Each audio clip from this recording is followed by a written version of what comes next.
बिजली का डिस्ट्रीब्यूशन करने वाली कंपनियां यानी डिस्कॉम्स के ऊपर कर्ज का बोझ बढ़ता ही जा रहा है। वित्त वर्ष 2021-22 तक देश भर की सभी डिस्कॉम्स पे कुल 6,20,000 करोड़ रुपए का कर्ज था, जो वित्त वर्ष 19-20 के मुकाबले 24% ज्यादा है। हालांकि कर्ज की ग्रोथ में कुछ कमी आई है, लेकिन कर्ज का आकार बहुत बड़ा हो गया है। 21-22 में डिस्कॉम्स पर अतिरिक्त 33,800 करोड़ रुपए का कर्ज बढ़ा, जबकि 20-21 में 85,500 करोड़ रुपए के कर्ज में बढ़ोतरी हुई थी। 85,000 करोड़ का बढ़ा था या 33,000 करोड़ का बढ़ा था, कर्ज बढ़ता जा रहा है। सर, बिजली के बिल तो हम समय से पे कर रहे हैं, बिजली के बिल पे ना करो तो बत्ती कट जाती है, फिर ये कर्ज कैसे बढ़ता जा रहा है डिस्कॉम्स पर? जो बिजली घरों की समस्या पुरानी है। डिस्कॉम का मतलब है वो बिजली वितरण कंपनियां, जिनको डिस्ट्रीब्यूशन कंपनीज कहते हैं, संक्षेप में इनको डिस्कॉम कहा जाता है। वो कंपनियां जो देश के अंदर बिजली बांटती हैं, जो पहले बिजली बोर्ड हुआ करते थे और बाद में वो डिस्कॉम में बदल गए।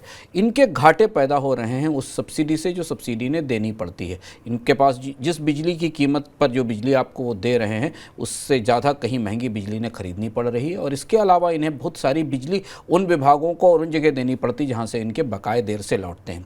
और ये जो फिनेंशियल डेफिसिट है बिजली घरों के भीतर, ये अब 6,20,000 करोड़ रुपए के आसपास के कर्ज के लिए मजबूर कर रहा है। इस फिनेंशियल डेफिसिट को पूरे करने का कोई रास्ता पिछले 10 सालों में नहीं निकला। कई बार आप सुनते होंगे बिजली घरों के लिए सरकार पैकेज लेकर आई, एक उदय योजना आई, उसके बाद जब कोविड के दौरान इनको एक और पैकेज दिया गया, लेकिन इसके बाद भी बिजली घरों के इस कर्ज के संकट का समाधान होता दिखाई नहीं दे रहा है। और अब वो कर्ज, हालांकि जैसा शुभम ने आपको बताया कि कर्ज बढ़ने की रफ्तार में थोड़ी कमी आई है, कंपनियों को थोड़े बेल आउट पैकेजेस मिले हैं सरकार से, लेकिन उसके बाद भी 6,20,000 करोड़ रुपए का कर्ज इसमें खड़ा हुआ है बैंकों इनकी बैलेंस शीट में। और ये कर्ज दो तरीके का है। इसमें कुछ कर्ज बैंकों का है जो उन्होंने बैंकों से ले रखा है अपने संचालन के लिए, और एक कर्ज इसमें बिजली बनाने वाली कंपनियों और कोयला खदानों का भी है।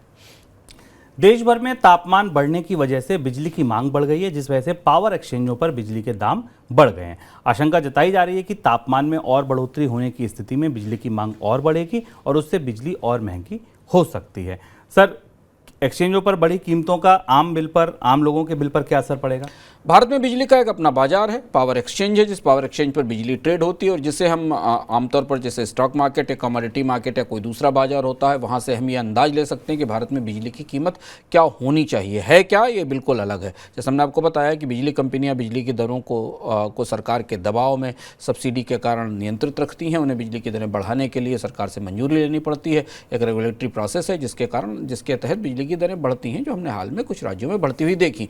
लेकिन पावर एक्सचेंज जो बिजली क्षेत्र में मांग और आपूर्ति की तस्वीर का सही सूचकांक है, वो ये बताता है कि बाजार में बिजली की वास्तविक कीमत क्या है। और मांग, गर्मी बढ़ने के साथ उस पावर एक्सचेंज में बिजली की कीमत 35% तक बढ़ चुकी है और ये अभी तक के अपने पीक पर है। 6 रुपये पर यूनिट के आसपास, पर किलोवाट आवर यूनिट के आसपास पहुंच चुकी है। यानी औसत अगर अभी ये बाजार पूरी तरह खुला हो और इसमें कीमतें रेगुलेट ना हो रही हो शुभम, तो बिजली कंपनियों को बाजार से 6 रुपये पर यूनिट पर बिजली मिलेगी, जो बाजार में इस समय परिस्थिति दिखाई दे रही है। और अब धीमे धीमे बिजली की मांग गर्मियों में बढ़ती जा रही है। जो सरप्लस पावर होती है वो बिक्री के लिए इस एक्सचेंज में आती है और जिन राज्य सरकारों को अपने निर्धारित फीडर से या बिजली वितरण कंपनियों से बिजली नहीं मिलती है, उन्हें इस एक्सचेंज से बिजली खरीदनी पड़ती है। यहाँ जो सेलर हैं, जो प्रोड्यूसर हैं, वो यहाँ सेलर भी हैं और यहाँ से जो उनको अतिरिक्त बिजली मिलती है वो इस कीमत पर मिलती है।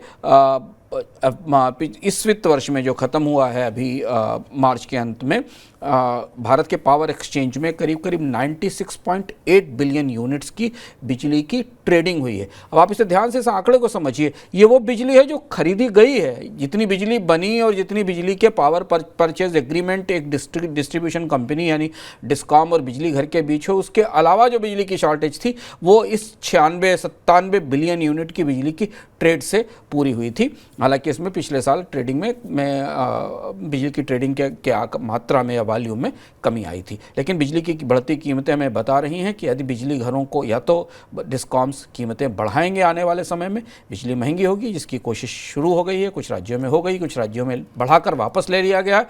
और अगर ऐसा नहीं होगा तो इससे पहले की खबर पर जाइए, उनके घाटे और उनके कर्ज बढ़ते जाएंगे। यानी कि वो दुष्चक्र जो बिजली क्षेत्र को घेरे हुए पिछले कई साल से, उसका कोई निस्तारण अभी फिलहाल होता दिख नहीं रहा है।